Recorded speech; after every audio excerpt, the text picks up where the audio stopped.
Hey, we've got a problem here. What did you do? Nothing. I stirred the tanks. Whoa. Hey.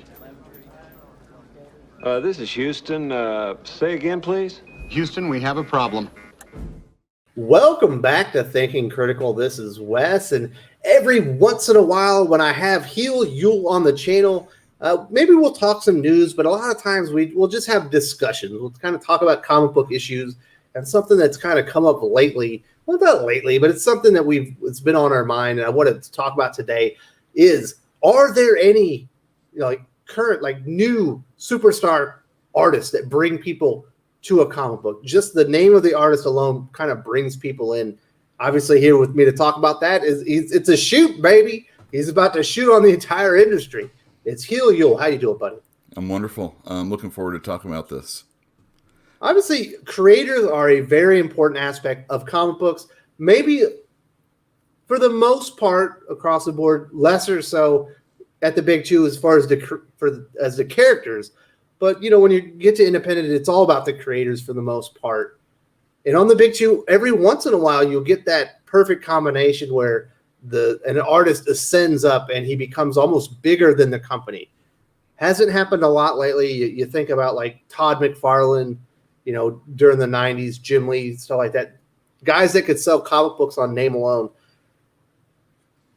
And I just thinking current day, I think maybe Greg Capullo, to a degree, is probably a superstar artist. I mean, are there really a lot of other ones? Obviously, Todd McFarlane probably can still move comics on his name alone if he was the artist. I think the last time he did interior work was Spawn 300. Certainly, Rob Liefeld has proven when he comes back, if he does a miniseries, I don't know if he could do it for a prolonged run. He brings a lot of interest. People will go and buy a Rob Liefeld comic because he does the art. What is it? Are there any current superstar artists in the industry that just bring people in just because they're on the book? No, I don't think. All right. Hey, everybody. I don't think that the superstar artists of today are like they used to be. I could say the same thing with Hollywood also. The glitz and glamour of the Hollywood, there's still paparazzi of today. There's still people that care about comic book artists or writers of today. It's just, it doesn't feel like the fervor is there, not unlike Hollywood, not unlike, music. Not like unlike a Schwarzenegger movie. If it was action, it was Schwarzenegger, you're going day one. Yeah, exactly. Or And if that's it's the Tom thing. Hanks and it's some type of, big drama, it's going to be quality. Yeah, I think there is so my brother and I talk about it a lot, and one of the reasons we think that there aren't any superstar artists or people being driven to comics in quite the way that we would expect them to when they have followers on Twitter and stuff like that is that their accessibility to these people are already out there. If we are really moving to digital style of reader anyway, if we have access to these people personally and then we see their illustrations and art in other areas, then I don't really need to get that comic book, and maybe it doesn't excite someone when you find out that alternative artist A is coming over to do something on Batman. That should be a cause for celebration, that somebody is that is known for doing something usually and then they're coming on and doing a mainstream book. They're gonna apply their talent, their unique blend of storytelling, whether it be art or writing, and then they're gonna come over on this book. People don't care. They don't get excited quite. I mean, there's a few people that Frank Quitely was on a book. Mark Miller is putting out a book, one of his Miller World books. These are, I guess, the celebrities, but depending on how we look at sales and how they move comics of today and compare it to yesterday, it doesn't move near as much. Copies don't sell quite like they used to. And I don't know if there's... the only person I think is if Todd McFarlane came... And I know a lot of people have talked about it now. I felt so... This was like my Nostradamus kind of thing, I would say. Back in, early 2000s. I would say the only person that could really sell 1 million copies is McFarlane coming on Spider-Man. And, a lot of people say that kind of thing now, and it might not really sell 1 million copies, or you might need a bunch of covers, but he's probably the only person I can think that has enough cachet, any kind of value to where somebody from outside is going to pay attention. You don't think Jim Lee on X-Men could do that? No, Jim Lee is done work over this time, and he isn't as. But he hasn't worked on X-Men. Yeah, it doesn't matter. Yeah, but he did Wildcats. That is X-Men. He did Justice League. That is X-Men. I'm just saying, it's like, as far as like, top tier books, he did Batman, he did Superman. He's done it all. Him going and just rehashing something. Todd McFarlane, he hasn't really drawn Spawn since like issue 25 or something like that. He's always got a couple key milestones. Yeah, exactly. And even now, it's not the same as it used to be. And I think, Todd McFarlane's an older guy, and when you get older, it's not always as easy to, to draw stuff. And, he's not going back and doing it. So shout out to Walt Simonson for being just as quality today as he was like 30 years ago. It's insane. Dude, Walt Simonson is a master, but he knows his style and technique, and he has it down. And even as he's gotten looser over the years, as an older person does, it retains that shape and that dynamic. I can't say dynamicism. Thank you. Dynamism. Dynamicism. That's a tough word sometimes. He still has it. And again, if McFarlane would be able to go over and do a Spider-Man issue, that would probably sell 1 million copies, or at least the closest to it, for real. Oh, I agree with you. You don't think like Rob Liefeld on a 4-issue cable miniseries would hit like 250, 400? I don't. He really talked up Major X as it was coming out, and I know there were sellouts, but I also know that the second prints of some of those books were offered before the first prints were even sold out. So going to second print really doesn't mean anything to me. And, it's just, no, it's another cover, that kind of thing.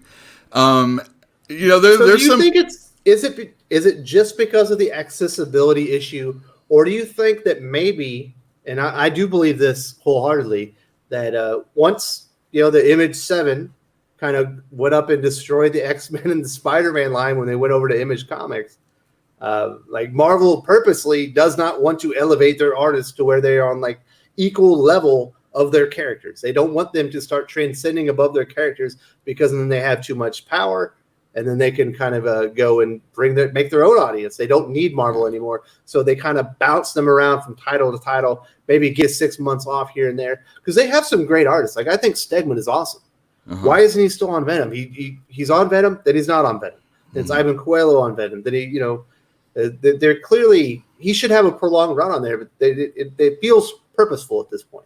I heard an interview with Dustin Weaver, and he's a really good artist, but he was doing those S.H.I.E.L.D. books with Hickman, and he started doing some of the Secret Wars stuff at the end of Hickman's Avengers run, and he got like some writing credit on some of the books that he was doing, and he was doing covers, and it's like, by the time you get to a certain page rate, they only want to pay you for like covers. It's just not worth it anymore. And I think, ultimately Stegman's going to have to fight to get on a book if he wants to, or it's going to have to be something significant like, Absolute Carnage, or, this is, yeah, probably exactly. The next time we see him. Exactly, those types of things. And then you're going to see him on covers, and then probably go and do Image.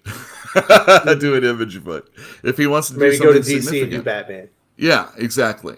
And, this is how you see, and yeah, you're right. I mean, a lot of people, again, are talking about, Image again, and how Marvel tamped down artists. Although it is funny, because they're big company guys that did art after the Image guys left were 2 Kuberts and a Romita Jr.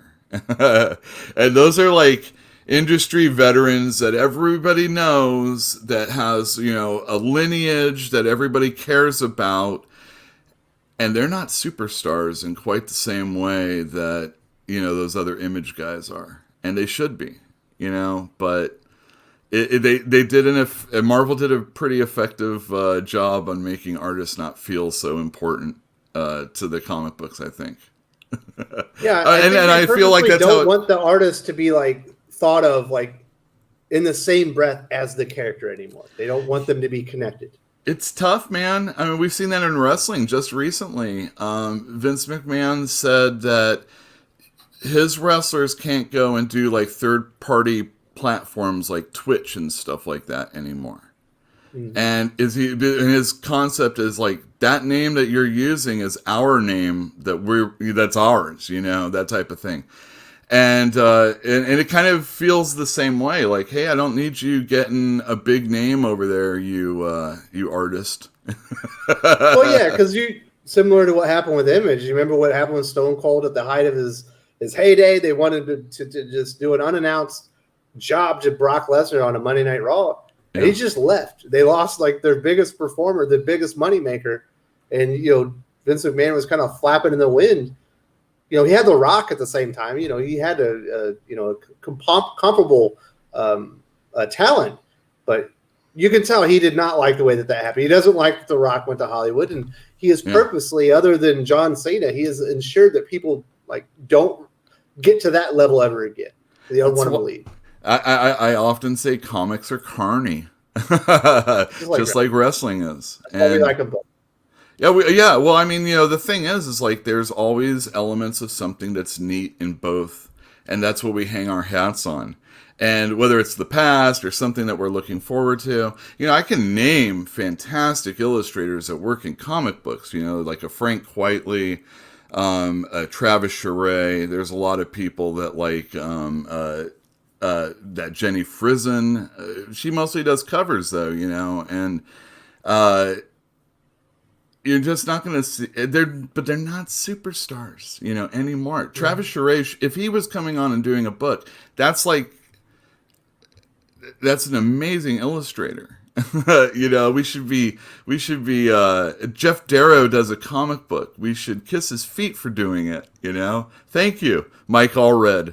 Thank you, all these people, for doing these things, but it's a labor of love for them, and to keep going in this climate, you know, it's just they're not getting the superstar treatment like they should, and it's sad. You know, it's weird. Like you think about just X-Men in general. Recently, when you had House of X, Powers of 10, the biggest thing that I can remember recently, that just a series that just caught fire. Everybody was loving it. The art from Pepe Larraz and RB Silva was a big part of that. And when they started talking about Dawn of X, I was like, which one are they? Which one's going to be on what series? Which one's going to be the X-Men artist? Which one's going to be the X-Force artist? You know, how are they going to divvy these guys up? When they finally announced the names, they're not on there. Yeah. Now, you know, Lionel Francis Hughes is a perfectly good artist. I've loved Joshua Cassara on X-Force. I'm loving Victor Bogdanovich on Wolverine, you know, along with Adam Kubert. But, you know, these guys are associated with that brand and that relaunch, and it feels like they purposely did not add them to the Dawn of X lineup because they don't want them getting too big. They don't want them to be associated with as X-Men artists. It's just weird. Yeah, either that or they have already attained a level of greatness within the company that we're going to see, you know, the usual thing happen again. Clearly, you know, they could meet deadlines. Those are weekly books. Yeah, they were. But RB Silva was doing one of those Wolverines comic books when they were hunting for him. Mm-hmm. And he's already been in a situation where he's basically just doing miniseries and events, and it's sad to see. It was an opportunity to springboard those guys up and have their names, you know, up there in lights on the top of your comic book. Right. No, it's better. You can just have them do a cover instead. You know, pay somebody that's not as good on the inside, or somebody that will ultimately be an RB Silva again of the future on the book. And then they'll eventually just be doing covers until the next person comes on and does it. Like the only superstar artist is like J. Scott Campbell, and he's only going to do a cover, And are those really selling the books, or is it the fact that there's a variant cover that's selling the books? And are people even actually purchasing them? Because the shtick is it's comic stores that are buying the comics, not customers that are buying them.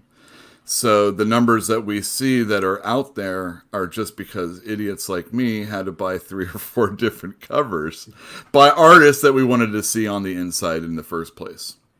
It's weird. It's like it's depressing, talking to you about this. I understand this, and I know it's true. Like I think Marco Cicchetto's work on Daredevil is inspired. The work he did before that on Old Man Hawkeye was terrific. And I'm like, man, this is one of my favorite new artists. Obviously, Victor Bogdanovich, came over from Silencer. What he's doing on Wolverine, I'm like, man, this is great. But you're right. Here in another 6 months, 18 months, once they kind of start getting that buzz about him, they're going to be cover artists, and maybe they'll do a mini series here and there. Yeah. Well, I mean, so you want to pace your career out in such. If you want to stick with Marvel and you want to do books, right? The worst thing you can do is like go straight to X-Men. You want to do like Jim Lee. Okay, this is what you want to. You want to do some Punisher. You want to do some Alpha Flight. You do something else, and then you finally get X-Men. You might be Jim Lee, and you might not even get to do the cover at first. You have to actually earn it. Bogdanovich is right on Wolverine. He's probably getting the highest salary he could probably get, as long as it's a high-selling book. So it's going to be very hard for him to go down and do a Guardian series or a Squirrel Girl series. I don't care what it is. Something that's lower than Wolverine, though. Because you don't want to pay somebody the same amount of money and put them on a crappier book. So that's where, soon we'll see Bogdanovich on a miniseries. It'll be a miniseries, then it will be an event, then it'll be a one-shot, and then covers. And he actually seems like a guy that wants to do interiors. And, if he can keep it going, that's awesome. But he's probably going to be image-bound if that's the case. Yeah, it's so sad. I love this I love is a great Heel, artist on a great character just as much as I like a great writer. Obviously, I love having Robert Venditti's, Hal Jordan and Green Lantern Corps is probably one of my favorite more modern runs lately. His work on there was great, but the fact that he had Ethan Van Sciver and Rafa Sandoval as his 2 artists because it was bi-weekly elevated the book. It was a great team, and they were actually able to stick together essentially for a couple of years, and it makes it a better book. And the fill-in artist, even though I don't like this guy, is Patch Searcher. That's a damn good fill-in artist. Yeah, it's like a baseball team where you're lengthening the lineup, and you're like, well, if I got Patrick Zurcher hitting 8, that's pretty good, Yeah. Yeah, and he also followed Bogdanovich on Silencer, also, I think, Patrick Zurcher. And those were pretty good issues, actually. He was doing some pretty good work on that. I think Bogdanovich was a really good setup for him. Yeah, but no superstars. And if they came back, it doesn't necessarily equate that there's going to be a high sale either. Just think about like over at DC, we talk about Marvel, but right now, Batman 3 Jokers, Jason Fabok, not new to the industry, but he's not an older guy either. He certainly feels like he's in the prime of his career. That is one of the most beautifully illustrated Batman comics I've ever seen in my life. This should be the springboard to him getting some type of amazing run on something. It's probably not going to happen. Well, I don't remember him ever necessarily being one of those monthly type of guys. I mean, he puts a lot of effort into his work, so I don't think we're going to necessarily see that anytime soon. He also, I think, did one of those Batman Earth Ones or something like that. I could be wrong. So you're right. He's been around for a while. He is... we're talking about Bogdanovich, and he has a very Capullo style, right? I agree. Fabok, however you say his name, has kind of like he's kind of like Jim Lee, Tony Daniel, Jason Fabok. He looks not like bad. Brian Bollinger right now. What was that? Looks a little bit like Brian Bollinger right now. Brian Boland from Killing Joke. Yeah. Yeah, exactly. So there's a stiffness to that also kind of comes across in the art. So he's not 100% there, but he's a very good illustrator, and he is selling a really hot book right now. But Three Jokers has been built up in our minds for a long time. It's Batman. It's an event. There's a bunch of different covers to help sell that book. So they're all his covers for the most part. That's cool too. It's just, there's a lot of reasons why it's selling very well. I would love to see that this guy blows up, but if he blows up, it's probably more we're going to find out he did a Kickstarter or an Indiegogo. And then he has such a big following. He just made Keanu Reeves money. It's funny you mention that. It feels like the place where artists are superstars is in crowdfunding. It really does. Where the artists show up in crowdfunding. That's where they really generate the money. Yeah, in the very least, they have a connection with their fans that actually involves purchasing produced items, rather than just like surfing on the internet and Twitter and Instagram and seeing posts all day. And then, I've had enough of this guy. I don't even need to go to the store and pick up his stuff, I feel like I already know everything about that Wolverine thanks to Benjamin Percy and Bogdanovich on Twitter, maybe not, but I'm just using them as examples right now. Names I could come up with. Mm-hmm. No, you are right. We definitely get a lot more sneak peeks. We definitely get a lot more access to unfinished art or art as it's being finished. And, but maybe, not having that 6-month break where you haven't got to see that artist and they finally show back up again, it feels like a big deal. You've probably been seeing, work in progress the entire time. Yeah, it's how can funny. we miss you if you never go away? Isn't that what Jim Cornette says? Yeah, it's true. You don't want to overstay your welcome as an illustrator or a writer on a book, but we always go back to those classic John Byrne, Chris Claremont, Mark Silvestri, Jim Lee, long ass runs, or at least are perceived long ass runs on comic books. Then we're like, man, remember when it was William Messner Loebs and Mike Deodato on Wonder Woman? And it was like, wow, that was totally different than anything I ever read when it was Wonder Woman, that kind of stuff. And remember when Mike Mignola actually did comic books for Marvel or DC? And well, I guess he wasn't a good example there because he only did little bits of things.